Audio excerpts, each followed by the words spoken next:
Do you want to be ahead of the game for the latest in arts, music, cuisine, and entertainment across the Middle East's most dynamic capital cities?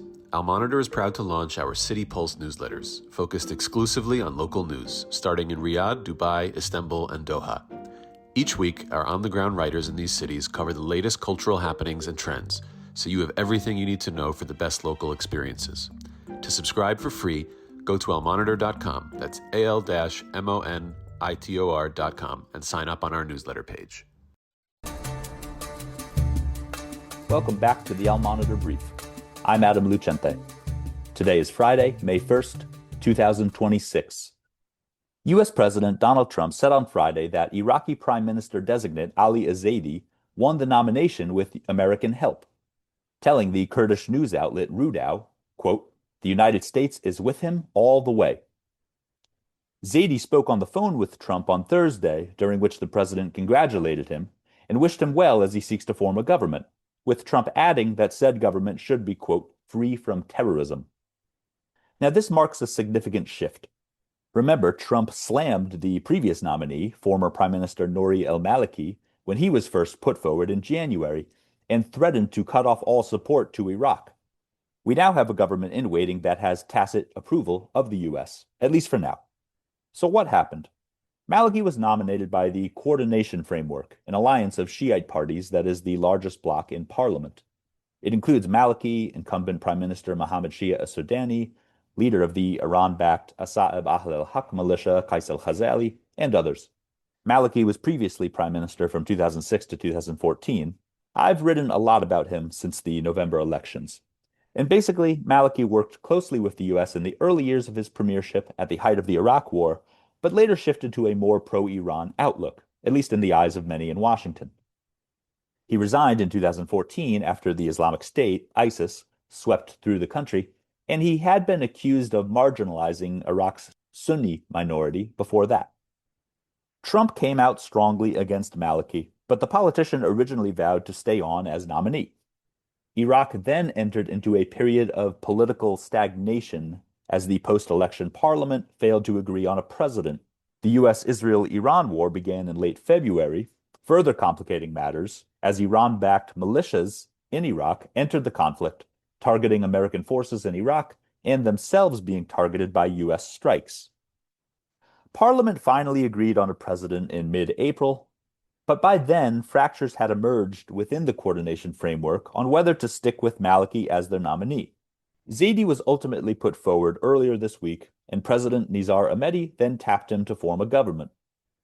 Zaidi, a businessman who owns a market chain as well as the television station Dijla, came out of nowhere and was not considered a contender until the very end. He has friendly relations with a number of actors across the Iraqi political spectrum, including figures tied to Iran and others who are more friendly to the U.S. He is close to both Maliki and Sudani, recently held a call with Kurdistan Democratic Party leader Masoud Barzani, and was welcomed by Parliament Speaker Haibat el-Helbousi of the Sunni Progress Party. A number of people on social media said that the El Janoub Islamic Bank, owned by Zaidi, was sanctioned by the U.S., but legal sources told Al-Monitor this is not the case. In 2024, Reuters reported that the bank and 7 others were restricted by the Iraqi central bank from dollar transactions, under pressure from Washington as part of an effort to crack down on dollar smuggling to Iran. The sources told us that an independent review cleared the bank of engaging in any illicit transactions. Still, U.S. support is not necessarily without limits. We reported months ago that the Trump administration has said they do not want any designated individuals serving in the next government. That would preclude the Sadaqoon bloc, the political wing of the Asa'ib Ahl al-Haq militia. The militia is considered a terrorist organization by the U.S., and Sadaqoon is notably tied to some ministers in the current government. U.S. pressure on Iraq to disarm the Iran-backed militias is increasing, and the Rewards for Justice program announced last month up to $10 million for information on 2 commanders, Haider el-Gharawi and Abu Ala el-Wala'i. The Wall Street Journal also reported that the U.S. has been restricting dollar transfers to Iraq in a bid to pressure Baghdad on the militias. Zaidi must now form a government that is approved by 2/3 of parliament. The coordination framework controls about 185 seats in the 329-member body, meaning some outside support will be necessary. In this episode, we'll be looking at what's next for Iraq as Zaidi moves forward with a government formation, how his cabinet may handle ties to the US and Iran, and how regional actors in the Gulf and Turkey view his nomination in light of their concerns about Iraq's trajectory amid the war. We'll hear from Tamer Badawi, a fellow at the Royal United Services Institute and noted Iraq expert, as well as al-Monitor contributor Barin Kayaoglu in Turkey. Hope you enjoy. I spoke to Tamer Badawi first about Zaidi and the type of government he will lead, as well as how Iran views the situation in light of the war and the US position. Here's our conversation. Tamer, welcome to the al-Monitor Brief. Thank you very much, Adam. I'm very happy to be hosted by you. Yeah, it's always good to discuss these things with you. Let's get right to it. Taking like a step back, I mean, why was Zaidi chosen in your view? He wasn't one of the candidates whose name was floating around. He has more of a business background. Why did he ultimately get the nod? Basically, Zaidi emerged as a compromise candidate at a moment when the coordination framework was deeply divided and under growing pressure from Washington to put forward a prime minister. And unlike more traditional contenders, he is not a career politician. He comes from a business background, but he is closely connected to the political class and maintains ties with some Iran-backed groups. That combination suggests a figure driven less by ideology and more by pragmatism, someone who's likely to operate through a careful cost-benefit lens. In hindsight, this profile, I think, made him a convenient choice for the bloc's two most influential figures, ex-Prime Minister Nouri al-Maliki and the caretaker Prime Minister Mohammad Shaya al-Sudani. Both had ambitions for the premiership, but each fell short of building the consensus needed to secure the role, but for different reasons. And moving forward, what are his prospects for forming a government? Is it likely that he will ultimately get parliamentary approval for a cabinet, or are there going to be challenges or obstacles in the way of that? More or less, Zaidi seems to be just the tip of the iceberg when it comes to the coordination framework, the broad political coalition that governs the country. So it remains unclear where he stands politically and how much room he has to act independently or shape decisions on his own when it comes to forming the government. One way to think of Zaidi, he's like a general manager. That's similar to how Qais al-Khazali, the US designated leader of Asa'ib al-Haq, once described Prime Minister Mohammad Shaya al-Sudani after he took office.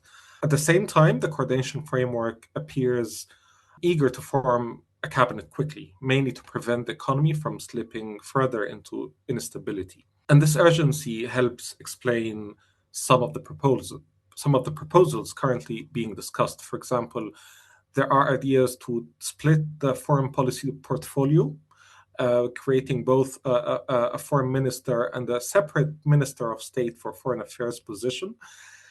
And this logic could make it easier for the Kurdish and Shia factions to reach workable compromises. But there is a trade-off. Expanding roles like this risks also bloating the state bureaucracy and placing additional strain on public finances at a time when resources are already tight.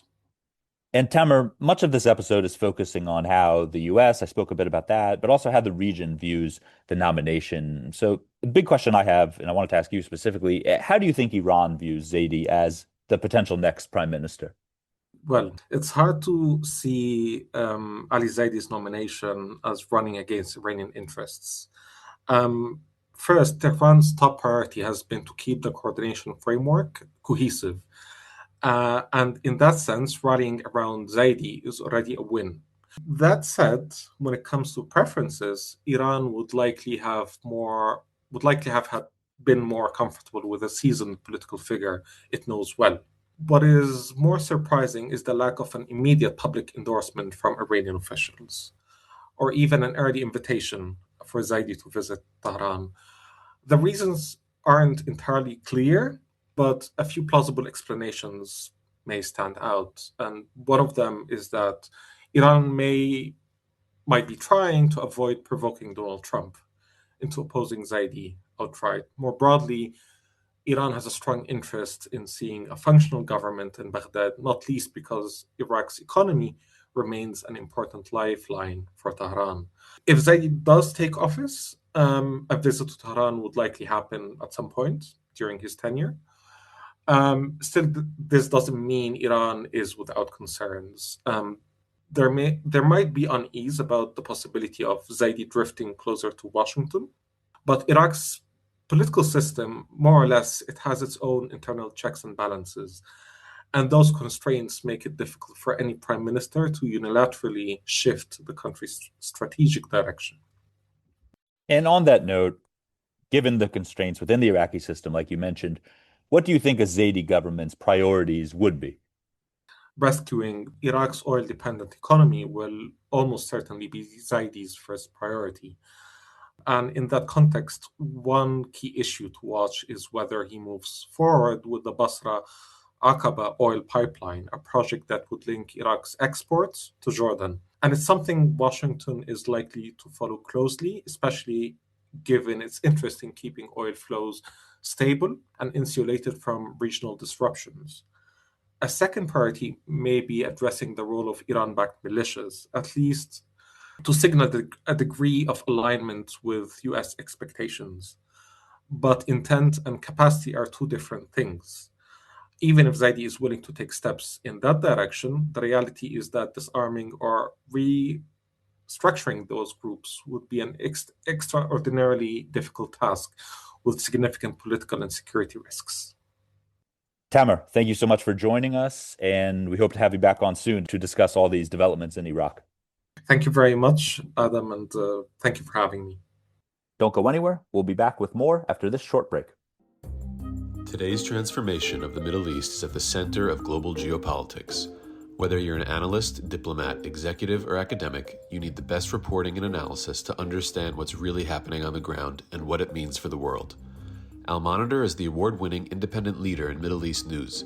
From Riyadh to Beirut, Abu Dhabi to Doha, and Baghdad to Tehran, our team of over 100 expert journalists report daily on the top stories driving the regional trends. Download our mobile app and subscribe to Al-Monitor to follow what leaders and decision-makers are reading every day. Go to almonitor.com, that's AL-MONITOR.com, and use promo code POD25, POD25, for a discount. Okay, we're back. Moving on to the wider region, I spoke to Barin Kayaoglu, who has an upcoming analysis for Al-Monitor, about how Turkey views Zaidi and the formation of a new government in Iraq. Here's our interview. Barin, welcome back to the Al-Monitor Brief. Thank you so much for having me, Adam. Yeah, it's good to have you on this. My first question is, how does Turkey view the designation of Ali al-Zaidi as the prime minister? Well, one of the things to understand about Turkey's policy on Iraq is that it's not so much based on individuals and who is in a prominent office in Iraq, but really what the different, or even within the Iraqi system, the preferences of individual actors, but whether mutual interests between Turkey and Iraq are observed, they're pursued, and whether the relations between Ankara and Baghdad, as well as the Kurdistan regional government and Ankara, are based on the principles of mutual security, of trade, of logistical routes, and how these could be improved further. That's really Ankara's take on it. And of course, most importantly, to make sure that Iraq remains a stable place so that it doesn't create, as we've seen in the past, more instability for itself and for the region. Those are really Ankara's priorities in the region. So Ziadi, within that framework, Ziadi's name has been mostly welcome in Ankara. I haven't really seen or heard anyone speak ill of him. One reason for that, of course, is until a few weeks ago, no one had really heard of him. He was just the chairman of a large business conglomerate based in Baghdad in various fields of enterprise. And it turned out that he was actually the compromise candidate. And this came in the wake of former Prime Minister Nouri al-Maliki's name being floated. You will recall back in January, the coordination framework, the main Iraqi Shia political alliance, had floated the name, had forwarded Maliki as candidate for prime minister, but immediately U.S. President Donald Trump basically said Maliki's unacceptable for them and for the United States, and he should not be doing this. Now, the interesting part of that story is that Turkey wasn't also too happy about Maliki because in the mid-2000s, he was seen as someone who, through his ill-advised policies, basically enabled the rise of ISIS through sectarianism. Maliki's a Shia, and he was seen as being a bit too close to Iran. But within Iraq, he pursued policies that offended the country's Arab Sunnis, making ISIS's job easier.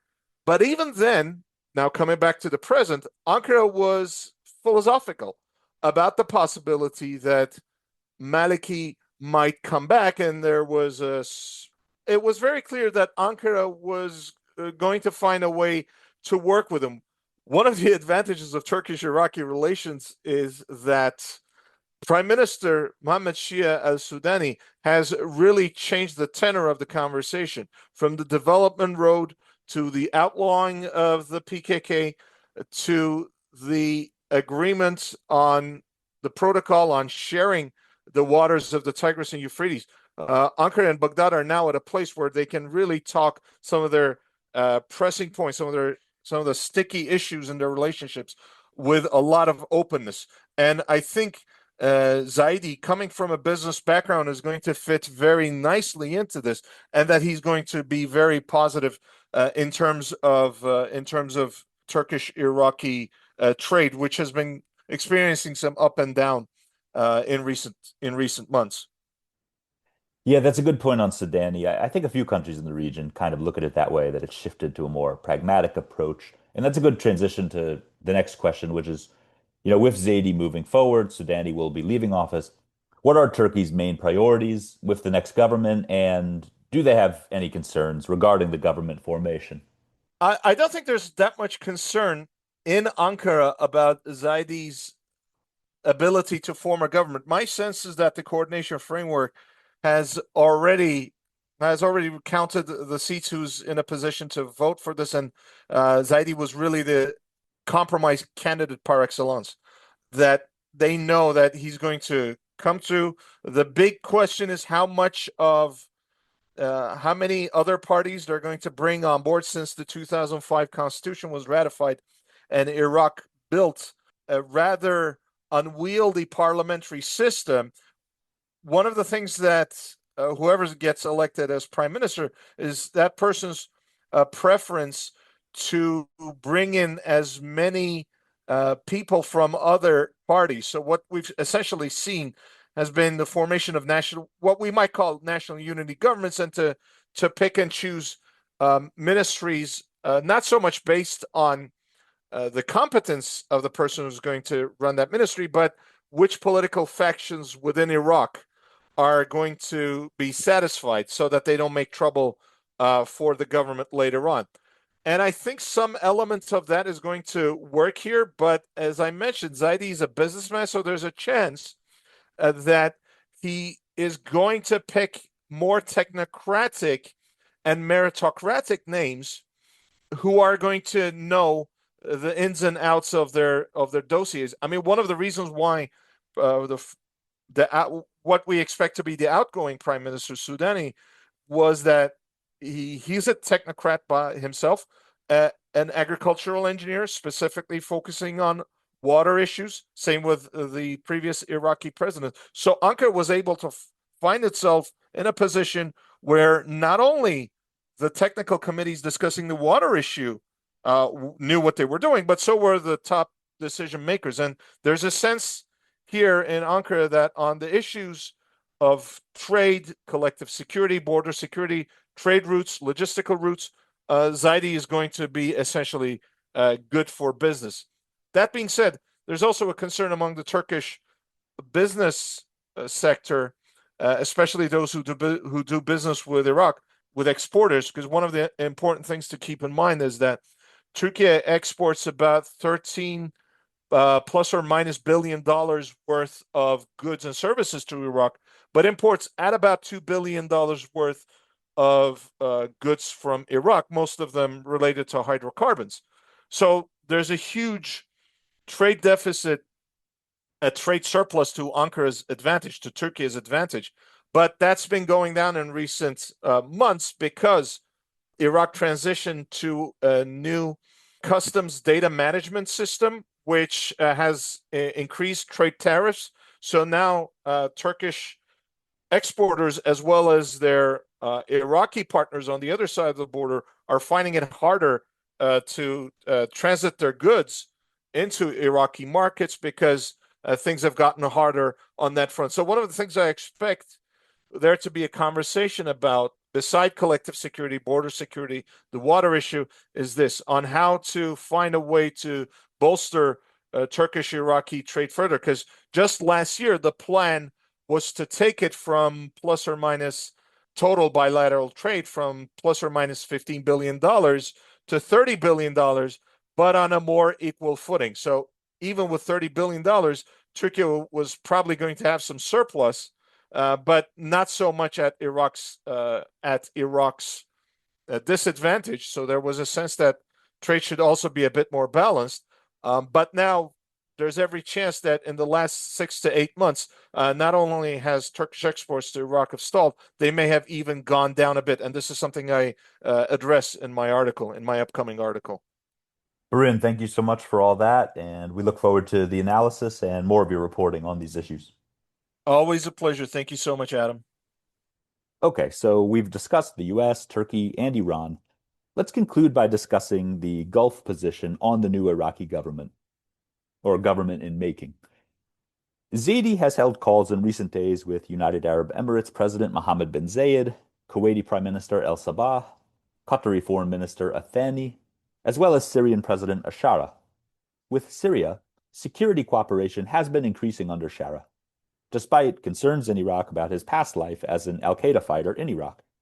And they are particularly cooperating on border issues and narcotics, and I expect that to continue. But Gulf states have expressed some concerns about Iraq recently that are worth mentioning. The UAE on Thursday banned its citizens from traveling to Iraq, as well as Lebanon and Iran, warning of the regional situation. As we've reported, the UAE has taken an especially harsh stance against Iran during the war and has been targeted more than any other Gulf state.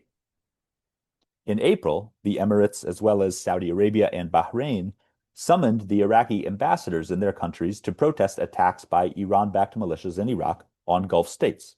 And Telegram channels affiliated with these militias have indeed reported some strikes on the Gulf. Thanks for listening to the Al-Monitor Brief. Be sure to follow Al-Monitor for more on the stories impacting the Middle East. Until next time, I'm Adam Lucente.